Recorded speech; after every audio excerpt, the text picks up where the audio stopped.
karena memiliki negara yang mempunyai keberagaman budaya, suku, agama, ras, dan bahasa. Adanya keragaman yang ada di Indonesia merupakan suatu kekayaan dan keindahan bangsa Indonesia. Indonesia memiliki potret kebudayaan yang lengkap dan bervariasi. Keberagaman kebudayaan tersebut merupakan identitas bangsa, akar kehidupan.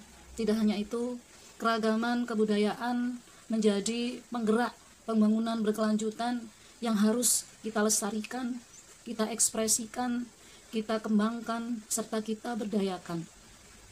Namun, di tengah masyarakat modern, kebudayaan berangsur-angsur menurun. Padahal cita-cita bangsa Indonesia yang terdapat di dalam pembukaan Undang-Undang Dasar Negara Republik Indonesia tahun 1945 telah jelas dan menjadi amanah bagi generasi penerus. Lalu, apakah cita-cita bangsa tersebut bisa diwujudkan jika kebudayaan tidak dilibatkan dalam setiap pembangunan negeri? Tentu hal itu menjadi tantangan kita bersama untuk bisa mewujudkannya. Melalui cara apa? Transformasi ekonomi merupakan hal yang patut untuk diperhatikan. Dalam hal ini mencakup 4 hal. Yang pertama adalah pencapaian infrastruktur, kemudian kualitas sumber daya manusia, kemudian pelayanan publik, serta kesejahteraan rakyat.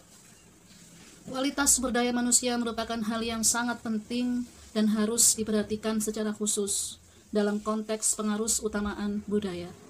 Untuk mewujudkan kualitas sumber daya manusia diperlukan sebuah pendekatan kemajuan kebudayaan yang tidak hanya melestarikannya, tetapi lebih kepada menghidupkan interaksi antar budaya untuk memperkaya keanekaragaman. Pengarus utamaan kebudayaan dalam pendidikan merupakan suatu bentuk upaya untuk mewujudkan cita-cita bangsa melalui peningkatan kualitas sumber daya manusia. Namun demikian, masih terdapat banyak permasalahan yang kompleks dalam pendidikan. Dan tren global merupakan hal yang patut untuk diperhitungkan. Dalam hal ini mencakup 4 hal dalam tren global tersebut. Yang pertama adalah kemajuan pesat teknologi.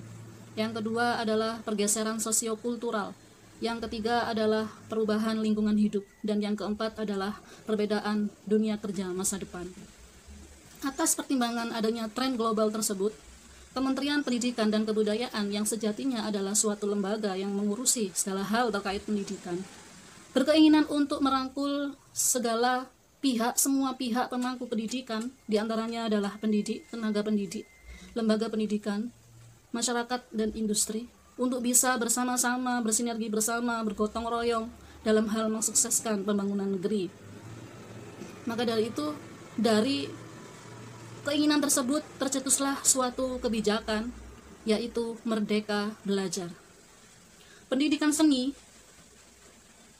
adalah prasyarat untuk mencapai kemerdekaan berpikir.